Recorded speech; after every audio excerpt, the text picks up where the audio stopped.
Bonjour et bienvenue dans Cinéma, 7e jour du Festival de Cannes 2015. Nicolas, comment vas-tu? Oh, mieux que les films. C'est vrai. Oui. Alors aujourd'hui, tu as vu Marguerite et Julien de Valérie Donzelli. Oui, j'ai subi Marguerite et Julien Ah, de merde. Valérie Donzelli. C'était une attente quand même pour toi. C'est une grande attente pour moi, c'est une grande déception. J'ai très envie de mettre Valérie Donzelli en haut d'un immeuble avec Maïwenn et de les pousser. Et Gus Van Sant aussi. Gus Van Sant il s'autodétruit, donc voilà. Mais D'accord. non, c'est épouvantable du début à la fin. C'est une addition de mauvaises idées. On s'enfonce dans son siège tellement c'est mauvais en se disant mais c'est pas possible. On est embarrassé pour les comédiens, on est embarrassé pour la réalisatrice, on est embarrassé pour nous-mêmes aussi. Hein. Et non, c'est épouvantable. C'est l'histoire de... C'est l'histoire de Marguerite et Julien de Rabelais. C'est basé sur une histoire vraie, une relation incestueuse entre un frère et une sœur. Alors le frère est joué par Jérémy Elkaïm et la sœur est jouée par Anaïs de Moustier. Oui, Anaïs de Moustier, que la réalisatrice parvient à rendre laide à l'image le plus souvent. Et Elle le voulait. Oui, sans doute qu'elle le voulait, oui, mais alors elle a un jeu mais désincarné. Elle n'a jamais été mauvaise comme ça. Bon alors malheureusement tu n'as pas vu le Sicario ce matin. Non, je le rattraperai.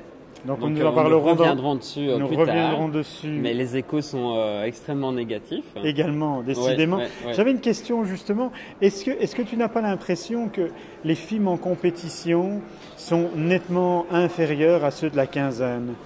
J'ai pas vu grand chose à la quinzaine, mais je pense que c'est même par rapport à d'autres sections.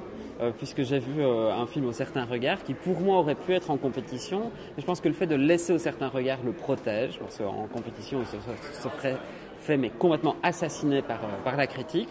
C'est Las et les Ridas, Les Élus, le deuxième film de David Pablos qui avait fait La Vida Después qui était à Venise il y a 2 ans maintenant. Et c'est un film qui aborde la question de la prostitution, où une jeune fille de 14 ans est forcée à se prostituer par le jeune homme en fait qui est amoureux d'elle. C'est déroutant, c'est très beau, c'est très touchant, voilà, j'ai été mais complètement bouleversé du début à la fin. Je voudrais quand même revenir sur un point parce que hier nous avons parlé de La Loi du marché avec Vincent Lindon.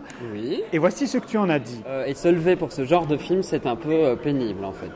J'ai écouté tous les médias français qui n'ont pas arrêté d'être dithyrambiques sur le film et notamment de voir en Vincent Lindon un prix d'interprétation masculine.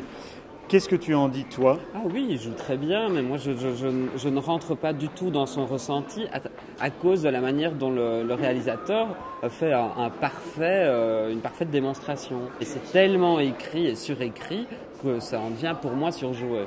Maintenant, les Français aiment bien voir un prix d'interprétation chez un acteur français, donc voilà. Et puis c'est un film c'est Rosetta, 16 ans plus tard, et sans l'intensité de Rosetta, ils ont enfin leur drame social.